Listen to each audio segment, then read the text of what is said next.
Hey guys, and welcome back to our YouTube channel. I'm your host, 18-time Australian champion David Serra, and today's discussion is, why is karting necessary to make a successful motor racing career? So let's get stuck into it.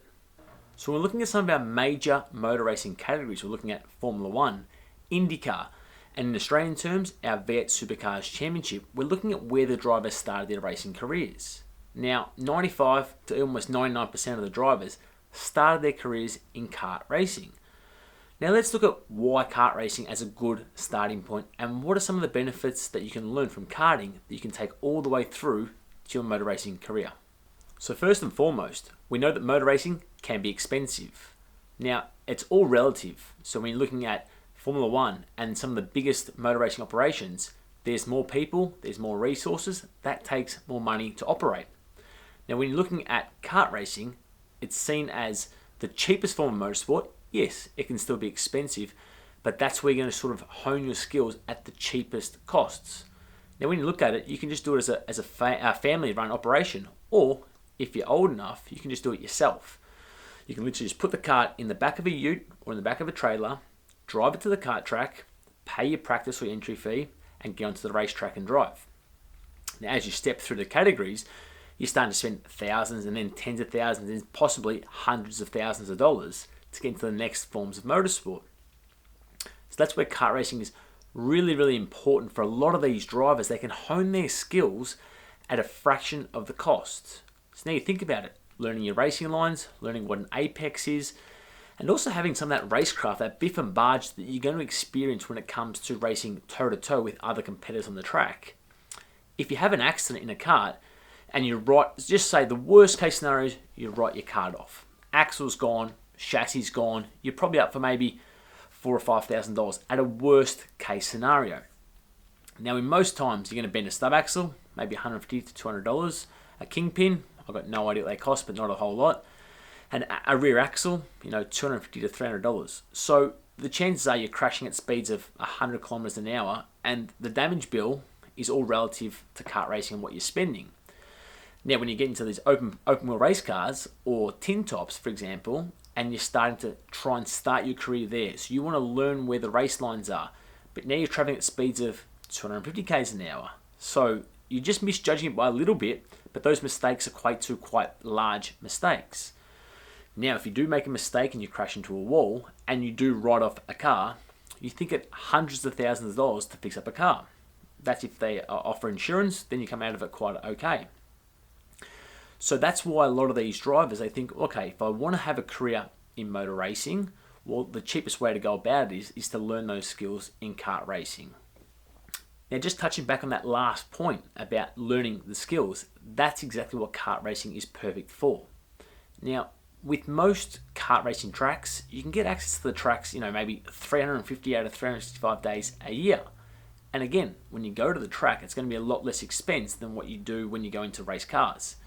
Now, when you're looking at Formula 1, limited test days. Look at our Supercars Championship, 4 test days a year. IndyCar, controlled tests. You can't just go to the track, even with the resources, even if you're wealthy enough or you've got the backing from sponsors to say, you know what, here's $50,000 to go testing in a race car. You can't just, go willy-nilly. You've got to have those structures in place. But now you go into a car and you can go, you know what, this next week I've got school holidays on or I've got some time off of work. Stuff it. I don't know the track 6 days a week.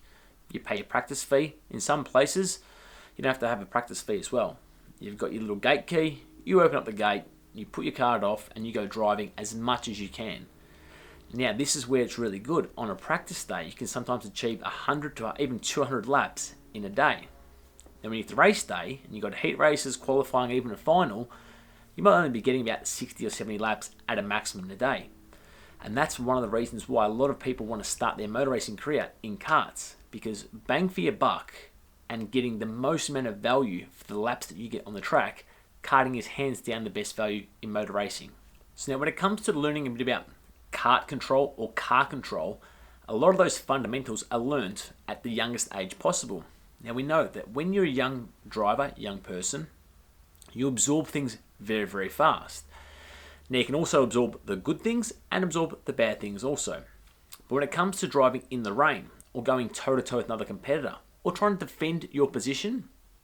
All these things still replicate 5, 10 years down the track if you want to keep going through the motor racing ranks. So you're going to see key characteristics that drivers have taken. Even though you see them in Formula 1 now, Max Verstappen's and the Charles Leclerc's, they used to race each other in karts. Now, some of the same racing attributes that they show on track today, they were still showing as you move backwards in their career to their kart racing days. So that's why it's a great idea to start and to learn in kart racing.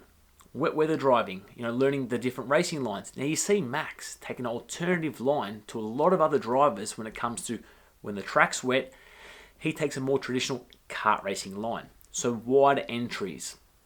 He's basically using, outside of a lot of the corners where you see a lot of the other drivers who, again, have still come from kart racing. They use a more traditional dry line at a slightly slower speed to get around the corners.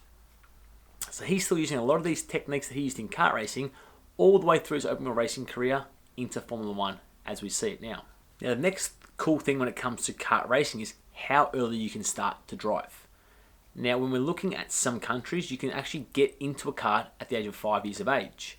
Now we're talking 5 years of age, sitting in a kart and controlling it all by themselves. They've got the accelerator, they've got the brake, they've got the steering wheel.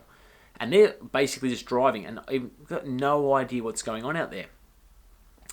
So you think if they can do kart racing for upwards of 9 years, so from 5 to 14, and that's basically the earliest you can get to a Formula 4 or a Formula Ford category. If you've got 9 years under your belt and you've got a driver who's starting his racing career at the age of 14, and you've got a kart racing driver who started at the age of 5 and has learnt those skills for 9 years, who do you think is going to have a lot better opportunity at being successful in motor racing? Now the chances are it's going to be the kart racer.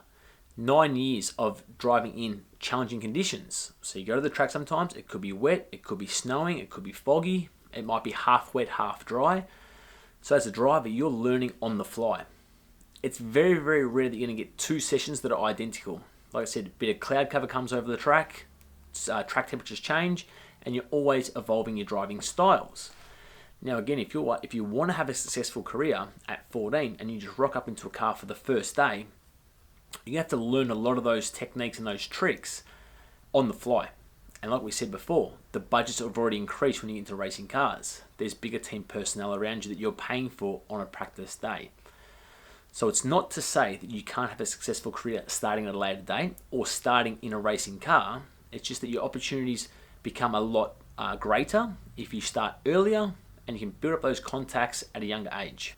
Now our last point we're going to touch on why kart racing is such an integral part of having a successful motor racing career is the major racing organisations and teams, they're starting to build up their academy.